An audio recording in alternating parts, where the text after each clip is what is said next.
गांधी आश्रम भितिहरवा पश्चिम चंपारण से जन सुराज अभियान के तहत हम लोगों ने जो पदयात्रा शुरू की है उसके करीब 15.5 महीने हो गए हैं। 2 जनवरी को 16 महीना हो जाएगा।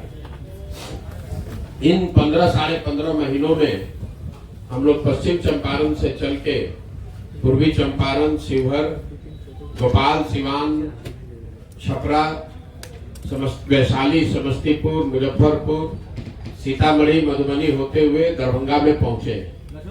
दरभंगा में मैं पिछले 25 दिनों से हूँ।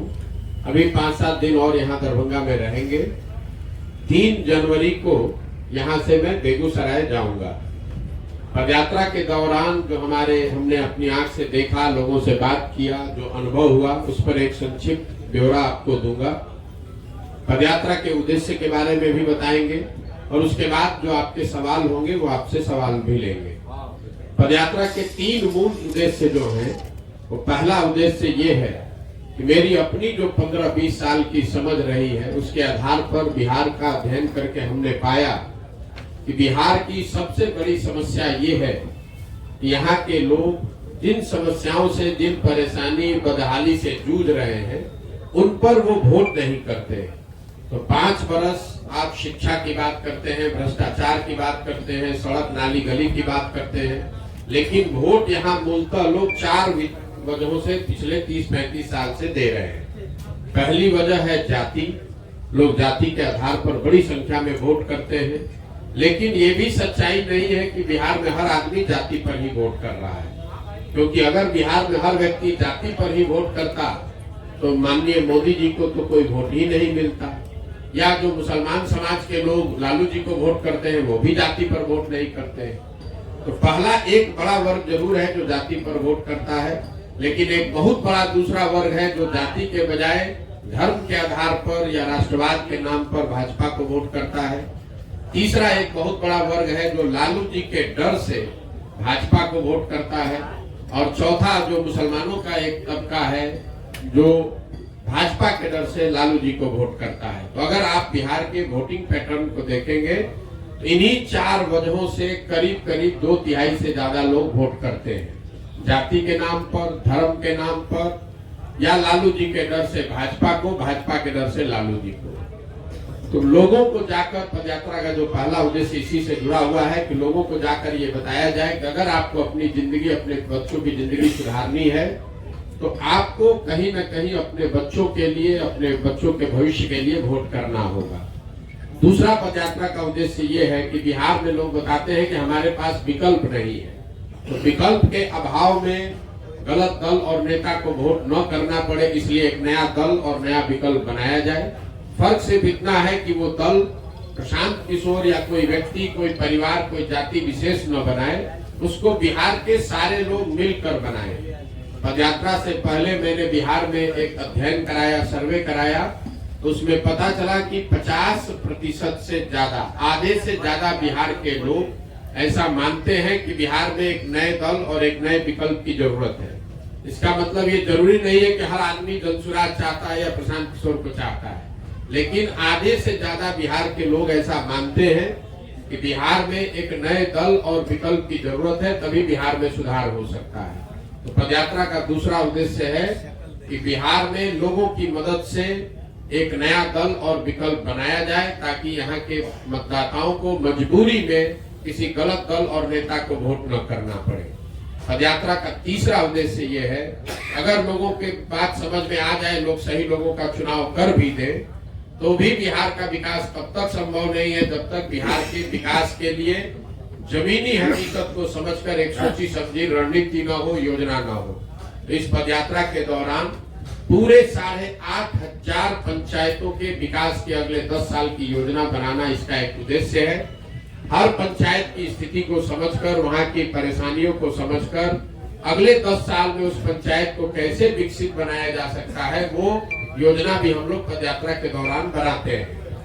पंचायत को कैसे विकसित किया जाए, उसमें सारी समस्याओं के साथ साथ 3 मूल बातें हम लोग जिसका उपाय निकाल रहे हैं। पहला कि हर पंचायत में यहाँ के बच्चों के पढ़ने के लिए अच्छी व्यवस्था कैसी बनाई जाए।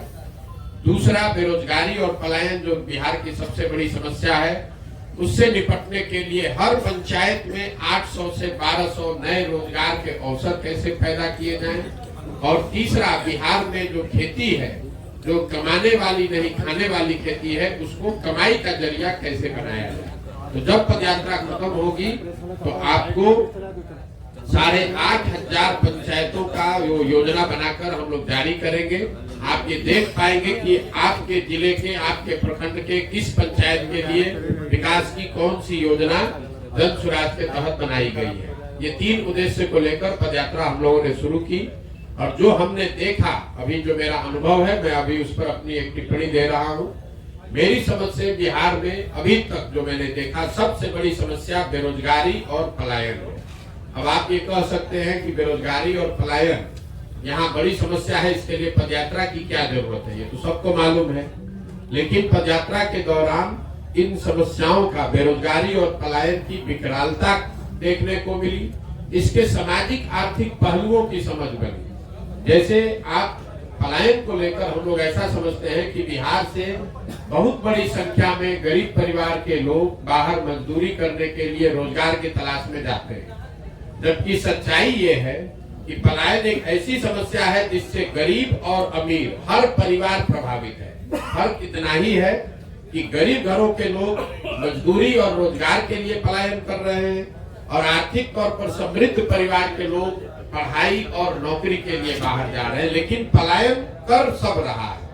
गांव की स्थिति ये है, 4-4,500 गांव में अभी तक हम पैदल गए हैं, जहां पर बाढ़ नहीं आता है, वहां पर भी उन गांव से 40 से 50% युवा या तो पढ़ाई के लिए या रोजगार के लिए बाहर है। जहां पर जिन गांव पंचायत में बाढ़ का डर है या बाढ़ की संभावना है, वहां 70 से 80% युवा बाहर ही है। गांव में यहाँ पर आपको बच्चे मिलते हैं, महिलाएं मिलती हैं, बूढ़े मिलते हैं, नौजवानों की संख्या बहुत कम है।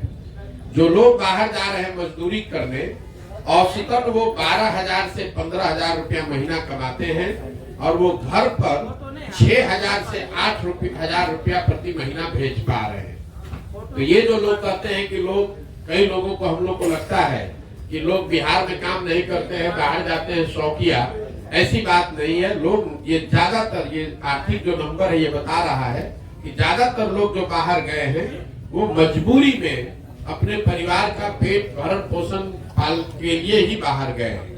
यही हाल बेरोजगारी का है। बेरोजगारी सिर्फ यहाँ बिना पढ़े लिखे या गरीब परिवारों का मुद्दा नहीं है। जो यहाँ समृद्ध परिवार हैं, उनके लिए भी अपने बच्चों के रोजगार की चिंता उतनी ही है जितना गरीब घर के परिवार को है। गरीब परिवारों में तो फिर भी एक कहीं न कहीं उनके दिमाग में है कि हमारा बच्चा जाकर बाहर मजदूरी करेगा। बेरोजगारी पढ़े लिखे और समृद्ध परिवारों के लिए ज्यादा बड़ा मुद्दा है। गांव में जब हम लोग चलते हैं, जिसके पास 10, 15, 20 बीघा जमीन है, वो लोग भी अपने बच्चों के रोजगार के लिए 15-20 हजार रुपए की नौकरी के लिए भी लोग हाथ जोड़ने को तैयार है। भैया किसी तरह कोई 15,000 का नौकरी लगवा देते, क्योंकि उसके पास 15-20 बीघा जमीन है, लेकिन उससे उसको आमदनी नहीं है। तो बेरोजगारी और पलायन यहाँ सर्वस्पर्शी सबसे बड़ा मुद्दा अभी तक 16 महीने में हमें दिखा। दूसरा जो सबसे बड़ा परेशानी दिखी वो है शिक्षा व्यवस्था का पूरी तरीके से ध्वस्त हो जाना। बिहार में शिक्षा व्यवस्था बहुत अच्छी कभी नहीं रही है। मैं स्वयं बिहार के सरकारी विद्यालय से पढ़ा हूँ, और हम लोगों ने देखा है कि यहाँ किस तरह की पढ़ाई की व्यवस्था रही है। लेकिन आज से 20-25 साल पहले हर जिले में, प्रखंड में 1-2 सरकारी विद्यालय ऐसे जरूर थे जहां पढ़कर आप जीवन में आगे बढ़ सकते थे। अभी 20-25 वर्ष से समता मूलक शिक्षा नीति के नाम पर जो व्यवस्था बनाई गई है, इसमें कुछ भी नहीं बचा है। नतीजा, कई लोगों को लगता है कि यहाँ जो शिक्षा व्यवस्था खराब है उसकी 2 वजह लोग गिनाते हैं। एक, यहाँ शिक्षकों की गुणवत्ता अच्छी नहीं है। दूसरा, कई लोग बताते हैं कि खिचड़ी बट रहा इसलिए पढ़ाई नहीं है। दोनों वजह सही वजह नहीं है। अगर खिचड़ी बांटने से बच्चों की पढ़ाई खराब होती तो 8वीं क्लास से ऊपर के स्कूल में, तो विद्यालय में खिचड़ी नहीं बांटा जा रहा है, वहां पर पढ़ाई क्यों नहीं हो रहा है?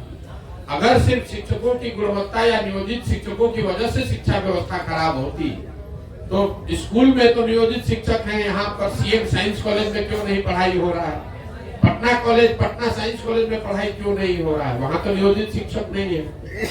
इसलिए अगर आप शिक्षा व्यवस्था की स्थिति को समझना चाहते हैं तो उसको गहराई से समझिए। बिहार में शिक्षा व्यवस्था के खराब होने की जो मूल वजह है वो है समाज और सरकार दोनों की नजर में शिक्षा पर जो प्राथमिकता शिक्षा को लेकर होनी चाहिए वो है ही नहीं। सिर्फ सरकार ही दोषी नहीं है, यहाँ रहने वाले लोगों की नजर भी ऐसी हो गई है, उनकी समझ भी ऐसी हो गई है कि पढ़ लिख कर होगा क्या, पढ़ाई लिखाई करने के बाद भी नौकरी नहीं मिलना है तो चलिए मजदूरी ही कर लीजिए, सरकार की तो प्राथमिकता में है नहीं। हुआ यह है कि समता मूलक शिक्षा नीति बनाने के नाम पर पूरे बिहार में विद्यालयों के भवन बना दिए गए। नतीजा ये हुआ कि जहाँ भवन है वहाँ शिक्षक नहीं है, जहाँ शिक्षक है वहाँ भवन नहीं है, जहाँ दोनों है वहाँ बच्चे नहीं है, जहाँ तीनों है वहाँ पढ़ाई नहीं है। जहाँ पूरी तरीके से पूरी जो शिक्षा व्यवस्था है सरकार के लिए भी और समाज के लिए, मैं बार बार इस बात को दोहरा रहा हूँ, सिर्फ सरकार के लिए नहीं, लोगों के लिए भी यहाँ की जो शिक्षा व्यवस्था है, विद्यालय जो है वो खिचड़ी, पोशाक और पैसा बांटने का सेंटर है और जो कॉलेज है वो डिग्री बांटने का सेंटर है। न सरकार पढ़ाना चाहती है न समाज में जो लोग हैं वो पढ़ना चाहते हैं। यही वजह है कि बिहार में शिक्षा व्यवस्था पूरी तरीके से ध्वस्त है। तीसरी